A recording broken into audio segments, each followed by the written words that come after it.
पहली बात आप समझें कि जो भी मेरे साथ पास्ट में हो चुका है वो गया। Yesterday is a history, tomorrow is a mystery, today is a gift. Let us celebrate, let us enjoy. आप चाहे जिस भी परिवार में हैं, चाहे जितनी भी चुनौती है, आप इस बात को जरा समझें कि जो हो गया वो हो गया। मेरी जिंदगी में आज से शुरू करती हूं। जब तक ये विचार नहीं आएगा तब तक काम बनने वाला नहीं है। आप अपने मन को जैसे सिग्नल देंगे वैसे वैसे ही आंसर आने शुरू हो जाएंगे। हम किस चीज को किस्मत कहते हैं पता है?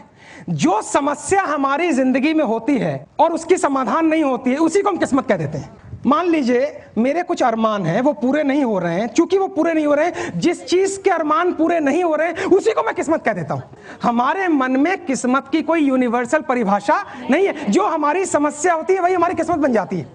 हम इस बात को स्वीकार करें कि या तो हमें मैरिड लाइफ में एंट्री नहीं करना था, और अगर हम एंट्री कर गए हैं तो हम इसको स्वीकार करें कि सारी चीजें मेरे मन के मुताबिक होना संभव नहीं है। ये स्वीकार भाव लाना ही अपने आप में एक नई किस्मत बनाना है। आप जब भी परेशान भीतर में होंगे तो याद रखिएगा, जो स्थिति चल रही है उसको हमने स्वीकारा नहीं है। कुछ चीजें आप बदल सकते हैं और कुछ चीजें बदल नहीं सकते हैं। तो जो बदल सकते हैं उसके लिए प्रयास किया जाए, जो बदल नहीं सकते हैं उसको स्वीकारा जाए। या 24 घंटे लड़ाई करते रहो, स्ट्रेस में आती रहो, या एकदम मारपीट करो। आप जितनी लड़ाई भीतर में करेंगी उतना आपका एड्रेनल, अंदर में एड्रेनल एक्टिव होगा, उतना हाइपरटेंशन होगा। आप अपने मन में कल्पना करें, आपके सामने नजर आ जाएगा कहां कहां वो एरिया है जहां मैं एक्सेप्ट नहीं कर रही हूं। और मन में एक पिक्चर लाएं कि मैं उन सभी व्यक्तियों को स्वीकार करती हूं जिनको मैं बदलने में समर्थ नहीं हूं। आप अगर दुनिया को बदलने के चक्कर में निकल गई तो स्ट्रेस में आ जाएंगे। इस दुनिया में हम केवल एक ही व्यक्ति को बदल सकते हैं, डैश। पता नहीं मेरी जिंदगी ठीक होगी या नहीं होगी। जब प्रश्न गलत है तो उत्तर गलत होगा। पता नहीं मैं सुखी होंगी या नहीं। जब इतनी कंफ्यूजन है तो उत्तर भी कंफ्यूजन वाले आएंगे। अगर आप क्लियर है, पता नहीं की कोई गुंजाइश नहीं है। मुझे एक जिंदगी मिली है, मेरी एवरेज लाइफ 70 साल प्लस या माइनस हो सकती है।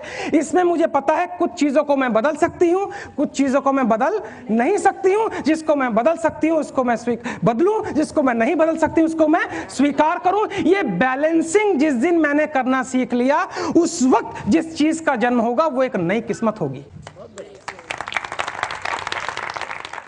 एक कैदी वर्षों बाद अपने घर लौट रहा है, ट्रेन में यात्रा कर रहा है। उसके साथ एक और पैसेंजर है जो कवि है। कवि अगले दिन स्टेशन आने वाला है तो कैदी कहता है इस कवि से, भैया जरा देखना मेरा स्टेशन आया कि नहीं। बोले जब आने ही वाला है स्टेशन तो देखने की जरूरत। बोले नहीं नहीं, मैं 25 साल से जेल में बंद हूँ, मैंने एक मर्डर किया था और गाँव वालों को मैंने चिट्ठी लिखी है, अभी तक कोई चिट्ठी नहीं आई है 25 साल से, कि अगर तुमने मुझे माफ़ कर दिया है तो स्टेशन पर जो है सफ़ेद झंडी लगा देना। मैं समझूंगा मेरे गाँव ने मुझे माफ़ कर दिया है, और नहीं माफ किया है तो लाल झंडी लगा देना। मैं आगे निकल जाऊंगा, गांव में नहीं, क्योंकि मुझे बेइज्जती बर्दाश्त। मैं देखना चाह रहा हूं कि स्टेशन पे झंडी का रंग सफेद है।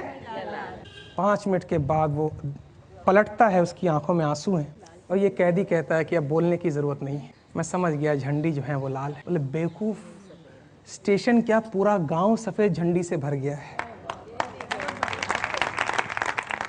स्टेशन क्या पूरे गांव ने तुझे माफ कर दिया है। मोरल ऑफ द स्टोरी है, जब आप खुद को बदलने का स्टेप दिखाते हैं तो ईश्वर सफेद चीज से सब कुछ भर देता है।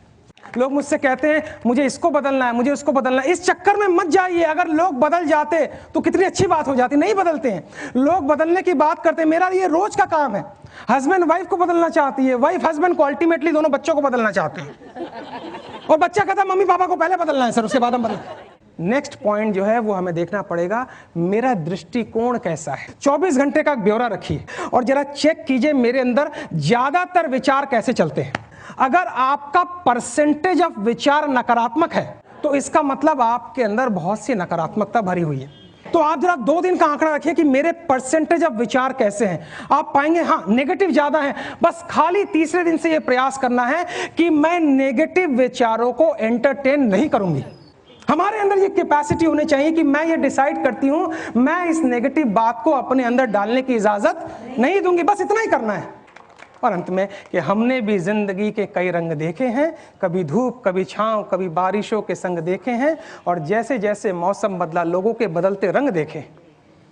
ये उन दिनों की बात है जब हम मायूस हो जाया करते थे, अपनी मायूसी का गीत लोगों के सामने गाया करते थे। कभी कभी तो जज्बात में आंसू भी बहाया करते थे, परंतु अक्सर लोग हमारे आंसुओं को देखकर हंसी उड़ाया करते थे। अचानक जीवन ने नया मोड़ लिया और हमने अपनी परेशानियों को बताना ही छोड़ दिया। अब तो दूसरों की जिंदगी में भी हंसी का बीज बो देते हैं और खुद को अगर रोना भी पड़े तो हंसते हंसते रो देते हैं।